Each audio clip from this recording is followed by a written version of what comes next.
Sofa frames. The first thing that you want to do is ask the question, has this sofa frame been made with staples? If yes, be aware that those staples will weaken over time. It will cause your sofa to start squeaking, creaking, start sinking, it will start collapsing. It's basically a no-go. If they say no, it's been glued, screwed, and timber doweled, that's what you want to hear. If they don't know, there might be too much of a gap between the manufacturer and the retailer. There's a risk that later on down the line, if you have a problem with your sofa, they're not going to know what to do about it. Not every retailer can also be its own manufacturer, but do want to get as close as possible.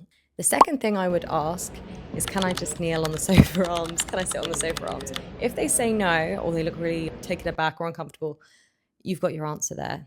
It's not going to last in their showroom. They let you do that, and it's not going to last in your home if you have people doing that. The third thing that I would do, get my leg and just give the sofa a nudge. If you give the sofa a nudge and it slides all the way across the showroom,